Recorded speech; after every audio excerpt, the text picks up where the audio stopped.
They say a man's home is his castle. Whoever said that never met my wife Linda after she discovered the Magnolia Home Paint collection at Home Depot. The inside of our house in Willow Ridge, Ohio, is a carefully negotiated ceasefire. Walls the color of oatmeal, throw pillows that multiply like rabbits, and a bowl of pine cones on the coffee table that has not moved since the Bush administration, the second one. I nod, I smile, I say looks great, Han, when asked my opinion on the difference between agreeable gray and repose gray. That's marriage. That's diplomacy.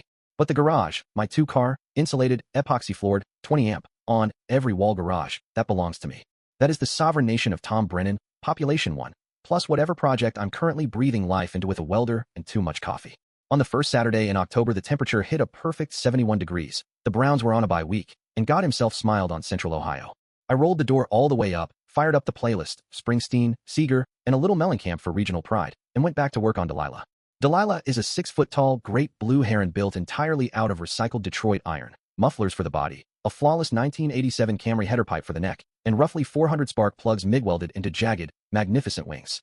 She was one good Saturday away from being finished. The garage looked exactly like a serious shop is supposed to look. Every horizontal surface held something mid-metamorphosis, every pegboard hook had a purpose, and the floor was littered with the metallic confetti of creation. It wasn't messy. It was evidence.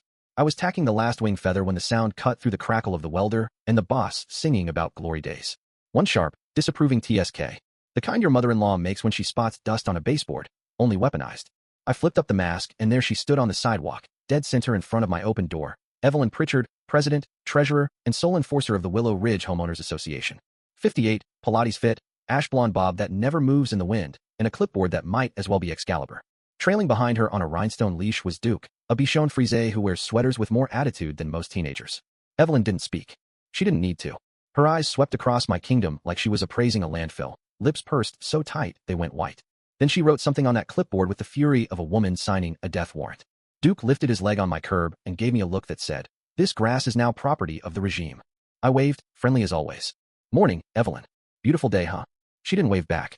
She finished writing, turned on her orthopedic sneakers, and marched off, Duke trotting like a 4-star general. Monday morning, the beige envelope was in the mailbox, thick cardstock, gold foil crest, the whole production. Linda was pouring coffee when I walked in, holding it between 2 fingers like it might be biohazard. She took one look at my face and knew. HOA. HOA. I slid it open with a butter knife. The letter was printed on paper heavy enough to stop a .22. Paragraph 1 thanked me for being part of this premier community. Paragraph 2 informed me that during a routine aesthetic compliance patrol, translation, Evelyn's daily power walk, my garage had been observed in a state of excessive visual clutter constituting a nuisance. Paragraph 3 hit me with a $200 courtesy assessment and a polite threat that failure to cure within 14 days would result in doubling, plus interest. Linda read it over my shoulder. Detritus? She called your stuff detritus. She called Delilah detritus. Linda winced. Tom, just pay it. Close the door when you work. It's $200, not open heart surgery. I tried to be reasonable. I really did. I'm 56. I've learned to pick my battles. So Tuesday at 4:30 sharp, I put on a clean polo, walked 3 doors down, and presented myself at Evelyn's HOA office hours, which is a folding table in her beige living room that smells like potpourri and barely contained fury. Duke started yapping the second I rang the bell. Evelyn opened the door just wide enough to see me. Tom, not hello, not come in, just Tom, like I was a line item on a very disappointing spreadsheet. Afternoon, Evelyn. Mind if I come in for 2 minutes? I think there's been a misunderstanding about the garage. She stepped aside just enough for me to enter. The living room was immaculate, everything the color of wet sand. Even the dog's bed was beige. She didn't offer coffee. She didn't offer a chair. I tried the friendly approach. Look, the garage is my workshop. It's active space. You don't walk into a bakery and find the baker for flour on the apron, right? I even chuckled. The chuckle died somewhere around her collarbone. The covenants are crystal clear, Tom. Section 4.2, unsightly conditions visible from the public right-of-way. We've had complaints. Complaints plural, or one complaint from you. Her eyes narrowed to slits. Living in Willow Ridge is a privilege, not a right. Your collection of automotive debris reflects on all of us. It lowers property values. Keep the door closed.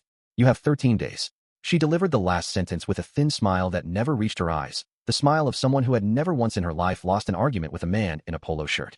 I stood on her welcome mat for a full 30 seconds after the door closed, feeling the words echo in my skull. Keep the door closed. Keep the door closed. That night I sat in the garage long after the sun went down, staring at the perfectly ordinary, perfectly oppressive, perfectly beige sectional door. Linda brought me a Yingling and sat on a 5-gallon bucket. Tom, let it go. Pay the fine. Life's too short. I took a long pull off the bottle. She wants it hidden, Lynn. She wants me ashamed of what I do out here. I gestured at Delilah standing proud under the LED shop lights. What if I gave her the exact opposite of hidden? Linda raised an eyebrow. like one of those little rows of windows at the top.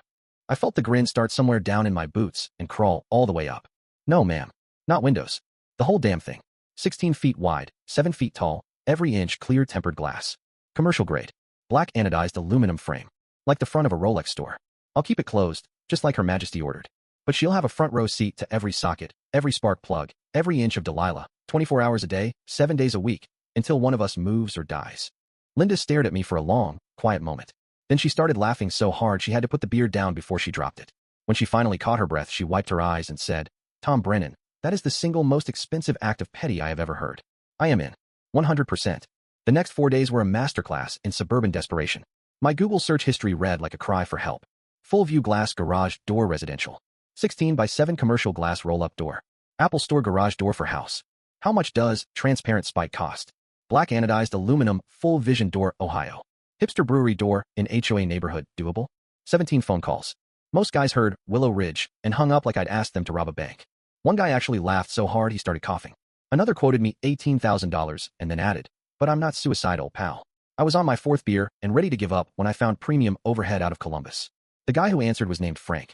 I told him the whole saga, Delilah, Evelyn, the TSK, the whole thing. There was a long silence. Then he said, "Send me a picture of that bird." I sent the photo. 30 seconds later my phone rang.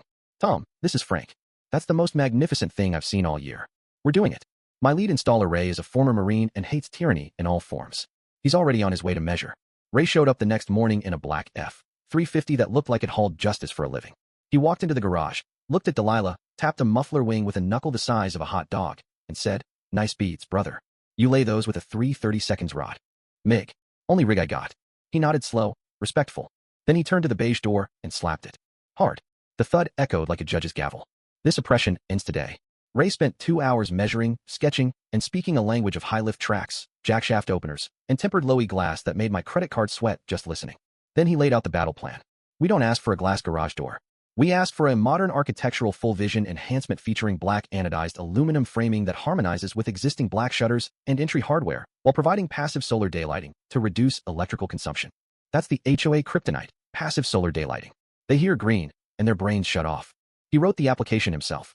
I just signed it and attached photos showing how the black frame would complement the black gutters I'd installed 2 years ago, the ones Evelyn had tried to find me for because they were matte instead of gloss.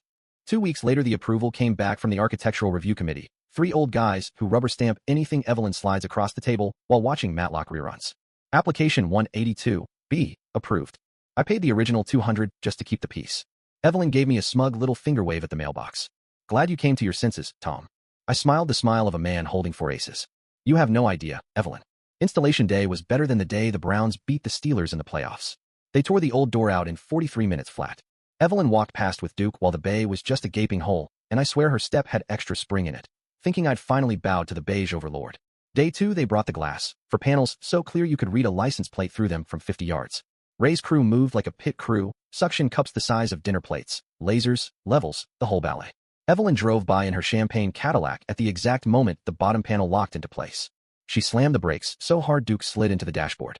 She stormed up the driveway in orthopedic fury, face the color of a cooked lobster. "That is a storefront. That is a violation. That is." I handed her a cold lemonade and the printed approval email. "Window and shutter harmony upgrade, subsection 9.4. Black frame matches the existing fixtures. Also reduces my daytime electric bill." Very green of me. She stared at the paper like it had personally insulted her mother. Behind her, Ray just grinned and kept working. By 4 o'clock the door was finished, silent jackshaft openers mounted on the side, high-lift tracks so the whole thing disappears into the ceiling when open, and when closed, a 16 by 7 wall of pure, unapologetic transparency. I hit the new remote. The panels rose like a theater curtain revealing Delilah under 4 LED spotlights. I'd aimed like a museum curator on a mission. That night I didn't clean. I curated. Every tool hung in perfect rainbow order. The alternator I was turning into a lamp sat center stage on the bench like a sculpture. Delilah went on the rotating Christmas tree base I'd never thrown away. I dragged out the old leather club chair from the basement, the one Linda hates because it smells like cigars in 1978. Added a dorm fridge and 2 clamp-on work lights. By 9 o'clock the garage looked like a modern art installation titled Portrait of a Man Who Refuses to Be Ashamed. Cars started slowing down around dusk, then stopping, then backing up. One guy got out and took a picture. Another yelled, "That's the most American thing I've seen all year." I raised a beer from the club chair and toasted the neighborhood. At 9:17, the first cruiser rolled up. Evelyn had called 911 twice, claiming indecent exposure and a man exhibiting his junk in public. The two officers walked up shining flashlights, took one look at me fully clothed reading car craft next to a rotating muffler heron, and the younger one actually barked out a laugh he tried to turn into a cough. The older one just sighed the sigh of a man who's seen every possible version of suburban stupid. Evening, sir. Got a call about a disturbance. Only thing disturbed is Evelyn's sense of joy, officer. They looked at Delilah doing her slow majestic spin. The older one finally cracked a grin. No laws broken here. Have a good night. And nice bird. Friday night, the emergency HOA meeting was standing room only. Evelyn stood at the podium clutching a stack of papers like a shield, proposing an emergency covenant amendment requiring all garage doors to be 100% opaque, constructed of wood, steel, or fiberglass, no exceptions, effective immediately. She pointed at me like I was the reason property values had suddenly tanked. That's when Ray walked in wearing his company polo, holding his tablet like Moses coming down the mountain. The room went dead quiet.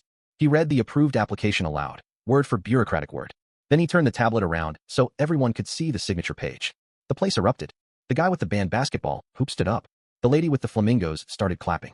Someone in the back yelled, motion to table Evelyn's amendment and buy Tom a beer. The eyes were deafening. Evelyn's papers fluttered to the floor like surrender flags. A month later, the glass door is still there, gleaming every morning when the sun comes up. The garage is a working shop again, not a museum, but the light pours in and I can wave at the mailman without moving an inch. Evelyn walks Duke on the far sidewalk now, eyes fixed straight ahead. Linda spends half her afternoons out there reading in the leather chair with a glass of wine and calls it the sunroom edition we never paid for.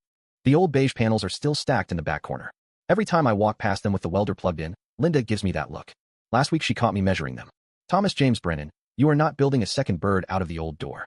I put on my best innocent face. Who, me? She knows. I know. Delilah knows. And somewhere out there on the far sidewalk, Evelyn knows it too. So tell me in the comments, friends, when someone with a clipboard and a God complex tries to fine you for living your life, where do you draw the line? Is $10,000 transparent revenge ever justified? Or do you just pay the $200 and keep the door closed like a good little citizen? Drop your stories below, your own Evelyns, your own victories, big or small. Let's remind each other that sometimes the only sane response to petty tyranny is to build something so unapologetically you that they have no choice but to look at it every single day for the rest of their lives. I'm reading every single one.